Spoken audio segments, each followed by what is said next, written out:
जी नाजरीन, मैं आपका होस्ट जावेद लतीफ़ मेमन। आज मेरे साथ ठट्टा की सियासी, समाजी और मजहबी शख्सियत साईं जावेद शाह मौजूद हैं।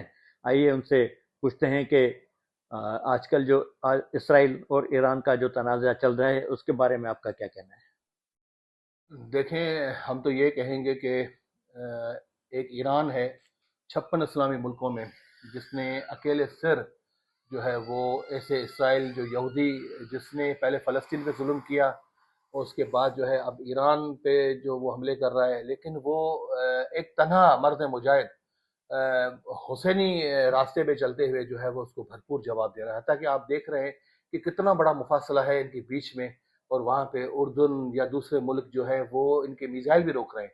लेकिन अल्हम्दुलिल्लाह टारगेटेड मिसाइल हैं। 2 दिन में जो इसराइल की तबाही इन्होंने की है, शायद फ़लस्तीन की जो तबाही इन्होंने गुज़श्ता 4-5 साल में की होगी, 2 दिन में ईरान ने उनकी तबाही कर दी है अल्हम्दुलिल्लाह। तो इंशाअल्लाह इसराइल जो है वो शिकस्त खाएगा, इसलिए कि ईरान के साथ सिर्फ हुकूमत नहीं, अवाम भी उसके साथ खड़ी है। और जो इस्लामी मुल्क के जो अवाम है वो भी ईरान के साथ खड़े हैं। तो इंशाअल्लाह जो है फतह इस्लाम की होगी, फतह हक की होगी इंशाअल्लाह। अच्छा, दूसरी बात शाह साहब ये कि आप ठट्टा से ताल्लुक़ रखते हैं, आपका माशाल्लाह एक सियासी बैकग्राउंड भी है, आपने काफ़ी मरतबा इलेक्शन भी लड़े हैं। इस वक्त जो ठट्टा की सियासी पोजीशन है और ठट्टा के जो समाजी इश्यूज हैं उनके बारे में आपका क्या ख्याल है। सर, मैं ठट्टा के हवाले से तो ये कहूँगा कि ठट्टा सिर्फ चंद खानदानों की सियासी विरासत में मिला हुआ है। और ये हुआ है कि 17 साल से मुख्तलिफ तरीक़ों से ये इक़्तिदार में रहे हैं। लेकिन हुआ ये है कि अभी तक हमें ठट्टा को बुनियादी पानी की जो पीने की सहूलत होती है, वो भी ये लोग नहीं दे सके। आप खुद देखें कि लास्ट 2 महीने से 3 महीने से जो ठट्टा की हालत है पानी के लिए, इसके अलावा हत्ता के कलरी झील के लिए आपको पता है कि कराची पानी जा रहा है, 125 किलोमीटर दूर पानी जाता है, लेकिन ठट्टा को पानी नहीं मिल रहा है। यहाँ के हमारे नुमाइंदे कमज़ोर हैं, वो आवाम को सहूलत देने के लिए शायद इलेक्शन में हिस्सा नहीं लेते, वो अपना माल बनाने के लिए हिस्सा लेते हैं। और दूसरा आप देखें कि पिन बिजली घर, कितने हज़ारों लोगों को, ठट्टा वालों को रोज़गार भी मिल सकता है। और इसके अलावा जो है वहाँ से बिजली इतनी मिल सकती है कि ठट्टा ज़ीरो लोड शेडिंग हो जाए।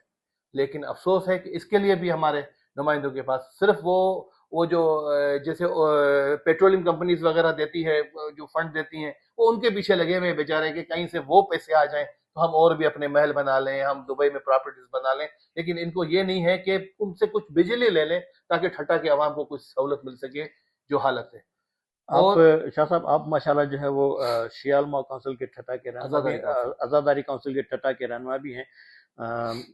मुहर्रम का महीना आने वाला है, बाकी चंद दिन बचे हैं उसमें। आप के जो इंतजामात होते हैं वो आपके जारी हैं, और जारी हैं तो आप उनको किस तरह देखते हैं। देखें, अल्हम्दुलिल्लाह डिस्ट्रिक्ट एडमिनिस्ट्रेशन को हमने जो भी काम बताए हुए हैं उस पे अमल दरामद जारी है अपने हिसाब से। लेकिन जो मेजर वर्क हैं, जो बड़े वर्क हैं, जिसमें बार बार लोड शेडिंग का जो इशू आता है, अपना फॉल्ट का इशू आता है, तो उसमें जैसे इस्लामपुर और ठट्टा फीडर अभी अलग हो सकते हैं एक दिन की मेहनत से। एक प्लेट लगनी है और वो जो फॉल्ट का सिस्टम है बहुत कम हो जाएगा।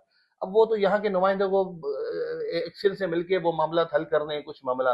लेकिन यहाँ के जो छोटे छोटे मामला हैं, अल्हम्दुलिल्लाह मुहर्रम में देखें, आपको पता है हालात ऐसे हैं, हर जिले की डिस्ट्रिक्ट एडमिनिस्ट्रेशन एक्टिव होती है और वो नहीं चाहती कि कोई भी ऐसा माहौल हो कि वो हालात खराब हो। तो इसलिए इन मामला में तो चले 10 दिन तो सुकून से गुजर जाते हैं, लोग भी दुआएं करते हैं कि 10 दिन रहे तो लोड शेडिंग भी ना हो, हमारे लिए आसानी हो, और वो होती भी है। आपके सामने है। सफाई वगैरह के प्रॉब्लम जो है वो अल्हम्दुलिल्लाह यहाँ पे नहीं होते, हमें इश्यूज नहीं होते सफाई वगैरह के। इसी के हम अब कल भी मैंने यहाँ के चेयरमैन को कुछ काम बोले, अल्हम्दुलिल्लाह उन्होंने सारे कर दिए जो बुनियादी काम मसाइल होते हैं। बड़ी